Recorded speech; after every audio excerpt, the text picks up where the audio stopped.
The ballroom glittered, as if the stars themselves had fallen into the chandeliers. Gold light spilled across gowns and mirrors, and the polished marble floor shone beneath hundreds of careful steps. Violins filled the air, their sound wrapping the room like a delicate net meant to catch every secret. In the center of all that splendor stood Lady Avena Harbury, 23 years old, calm and composed, her posture perfect from long practice. To those who did not look closely, she appeared untouched by the room. But inside her chest, shame tightened like a ribbon pulled too hard. Near the refreshment table lounged Lord Cedric Ashbourne, her former betrothed. He laughed loudly, careless and proud, champagne lifting his courage and cruelty together. When he saw her, his smile sharpened. "Not married yet?" he said, his voice carrying farther than politeness allowed. "I suppose Miss Harbury's love for books has frightened away all living men." Laughter followed him, thin and uneasy, though some faces shifted in discomfort. Still, the damage was done. Whispers moved through the room like silk fans opening and closing. Poor thing, unwed at her age, too clever, too quiet. Avena's fingers tightened around her glass. She did not look at Cedric. To look would be to give him victory. Instead, she raised her chin and faced the tall mirrors lining the wall. Her reflection stared back at her, pale and distant beneath the light, almost like a ghost wearing pearls. A nearby lady spoke to her, polite and shallow, and Avena answered with careful calm. Her voice did not tremble. Years of restraint held it steady, though her heart ached. Yet the orchestra began a waltz. Cedric swept his new fiancée onto the floor, her golden curls bouncing, as he smiled like a man who believed he had won at life itself. The sight made the room feel smaller, heavy with perfume and judgment. Avena could not breathe. She slipped through an archway and onto the terrace, where cool night air touched her face. London stretched before her, dark roofs and chimneys blurred by a soft drizzle. Rain tapped gently against the marble railing, a quiet sound that felt kinder than any voice inside. For a moment, she allowed her shoulders to shake, not from heartbreak, but from the long exhaustion of being dignified in the face of cruelty. Her father's voice returned to her then, from years past. He had raised her on languages and ideas, not on flirting and fortune. He believed reason was a woman's shield. Yet society did not reward such armor. It only tolerated cleverness when it came wrapped in silence. A shadow moved behind her. Lady Beatrice, her oldest friend, stepped close and touched her arm. "You needn't let him wound you," Beatrice whispered. "His cruelty only proves how small he feels." Avena smiled faintly. "Small men cast the longest shadows," she said. Not bitter, only tired. She returned briefly to the ballroom, danced once out of duty, then left early. Her carriage rattled through wet streets to the modest townhouse left to her by her mother. Inside, the fire burned low, the servants already asleep. The quiet hummed around her. She undressed alone, set aside her jewels, and sat by the fire, staring at her reflection. Her eyes were tired, but resolved. They no longer begged for kindness. A soft sound broke the silence, as something slid through the mail slot and landed on the floor. Avena rose and crossed the room. A sealed envelope lay there, marked with a wax crest she recognized at once. A crowned lion wrapped in ivy. Wintershire. Her breath caught as she opened it. The parchment smelled faintly of cedar and rain. "Madam, your reputation for intellect precedes you. I seek a tutor of rare discernment for my nephew, recently orphaned, and in need of both education and compassion. The appointment would be at Wintershire Hall. Your discretion will be appreciated. Alexander Whitestone, Duke of Wintershire. She read it twice, her fingers tracing the ink as if it might disappear. The Duke of Wintershire was a name spoken with respect and unease. 38 years old, veteran of Waterloo, widower, a man said to unsettle even Parliament. But why would such a man write to her, a woman the Ton had already judged and dismissed? Doubt rose quickly. A single woman under a duke's roof would invite endless gossip. Yet what awaited her if she stayed? More whispers, more careful smiles, nights haunted by Cedric's laughter. By morning, she had decided. Mist rolled along the cobblestones when the carriage arrived. Ivana stood at the door in a plain traveling cloak, her books packed carefully at her side. Her maid fretted about propriety. Ivana only smiled. A woman may live without affection, she said softly, but not without purpose. As the coach carried her away from London, she watched the city fade into gray. Cedric would not notice her absence. Not yet. Rain streaked the windows as fields replaced rooftops. She pressed her palm to the glass, making a silent vow that she would never again measure her worth by a man's approval. Hours later, sunlight broke through the clouds. She drew the Duke's letter from her satchel once more. Near the signature was a faint smudge, as if his hand had paused. For reasons she could not name, it felt like a promise. Wintershire Hall emerged from the fog like something imagined by a poet. Stone towers rose above dark trees, the air colder and older as she passed through the gates. When the carriage stopped, she steadied herself. Inside, the hall was vast and quiet, lined with portraits of stern ancestors. Somewhere above, a great clock ticked. The Duke appeared at the far end of the corridor. Tall, dressed in dark wool, his posture carried command. A faint scar crossed his temple, his hair already touched with silver, and his gray eyes studied her not with curiosity, but with calm intent. "Miss Harbury," he said, his voice quiet but strong, "you are prompt." "I have little fondness for London," she replied evenly. A brief shadow of amusement crossed his face. "Then we are agreed." He led her through long corridors to a study warmed by books and firelight. A boy of 10 sat near the hearth, watching her closely.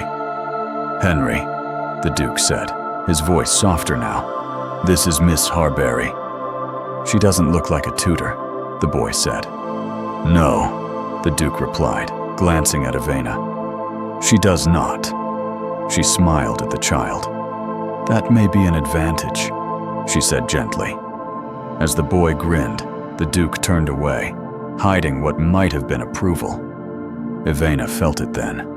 Whatever awaited her in this house, it would change her life, but she did not yet know whether it would save her or destroy her. Life at Wintershire settled into a quiet rhythm that felt unreal after London.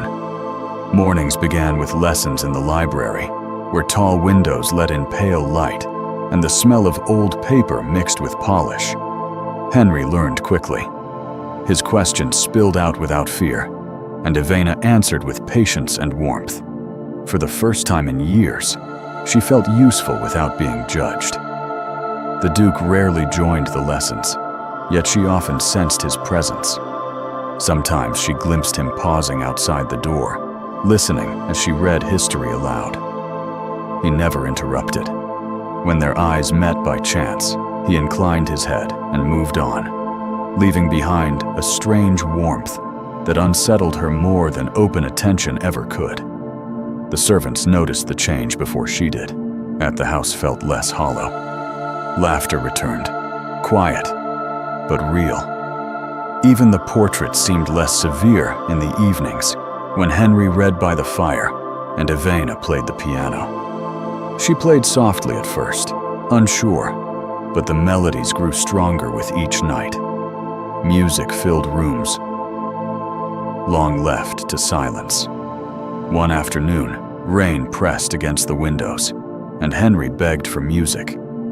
Ivana hesitated, then sat at the piano. Her fingers found a familiar tune, slow and aching. When the final note faded, a voice spoke from the doorway. "You play as one who has known loss."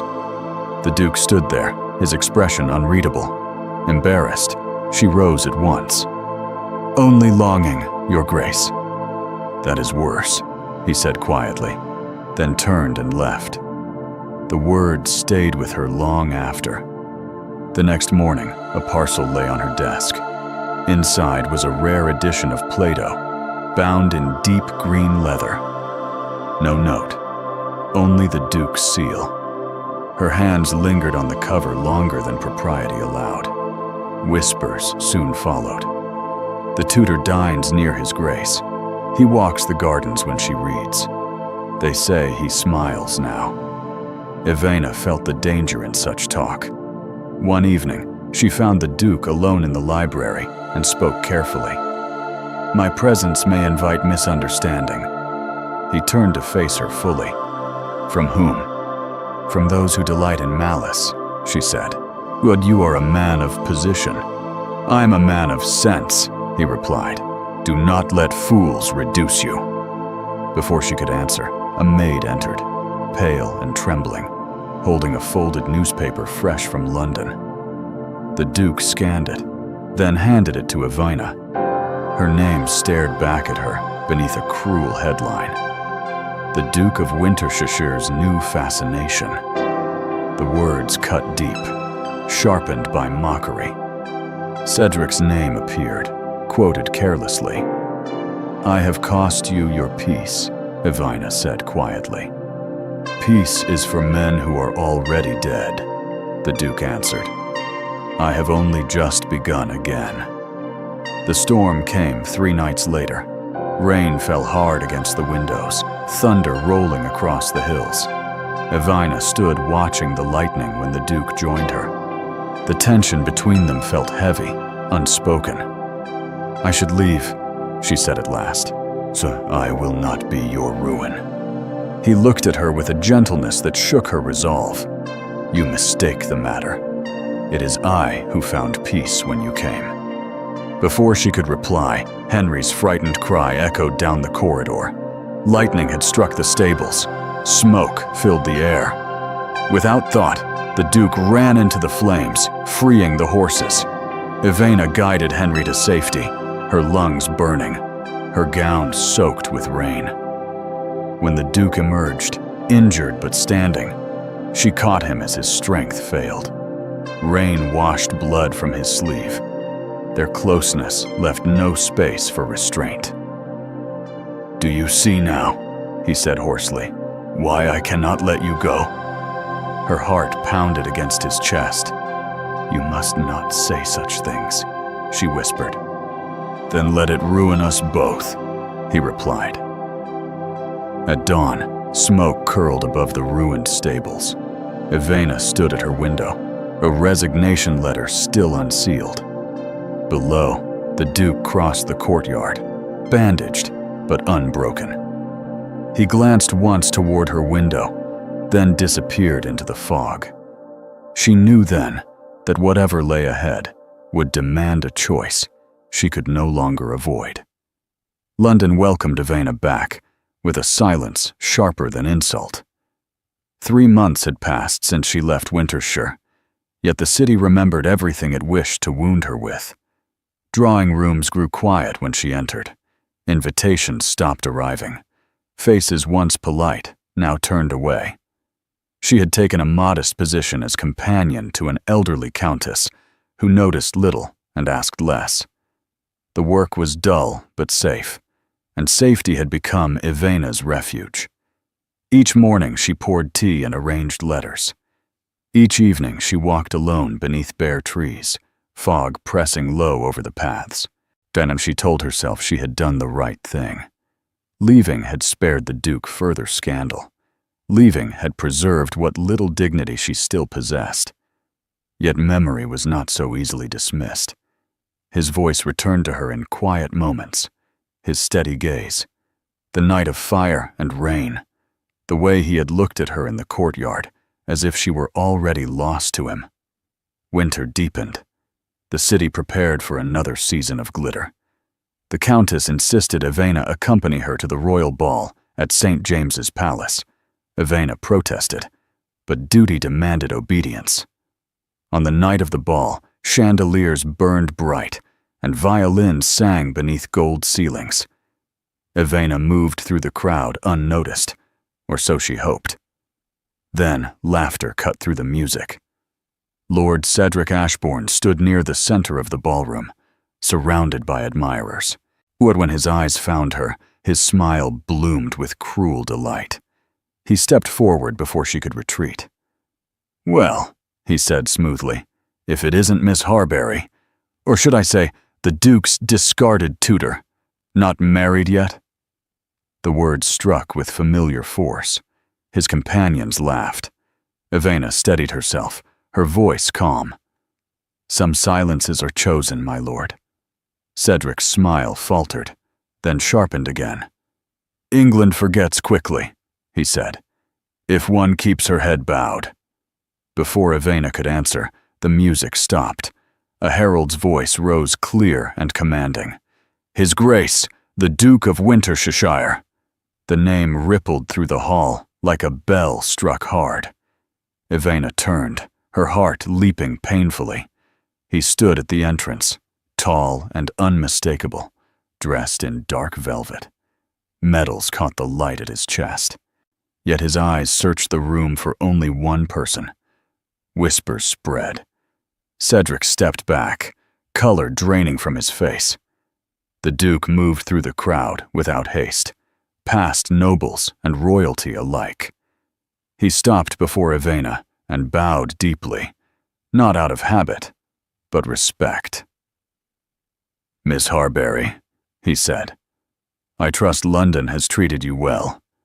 "As well as London remembers to," she replied. A trace of warmth touched his mouth.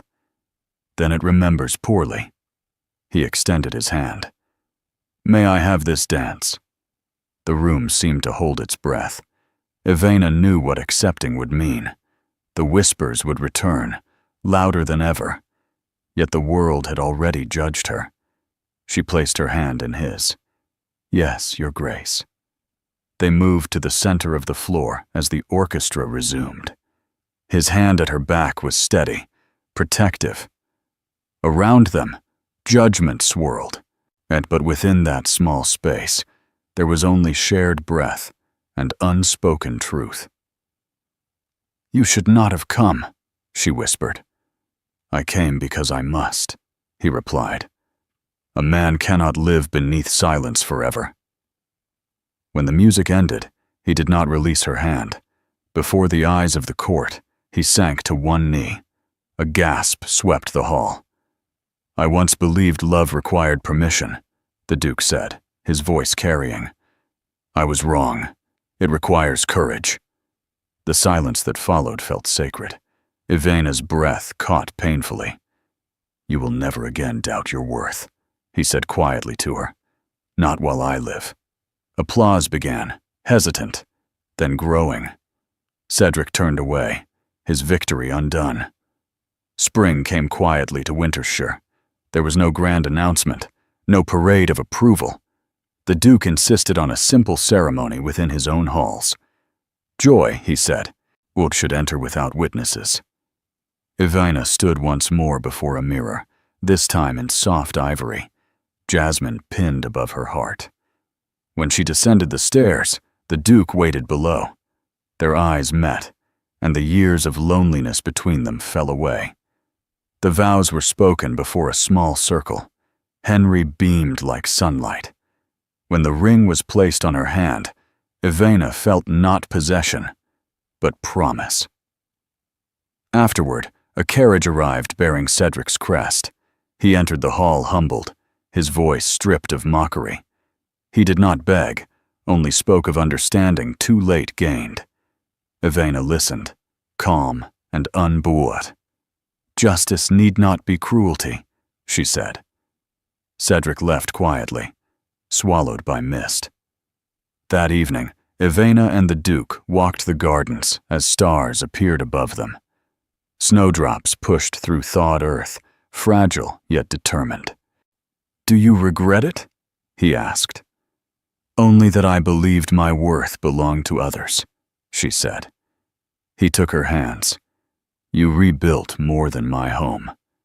You gave it breath.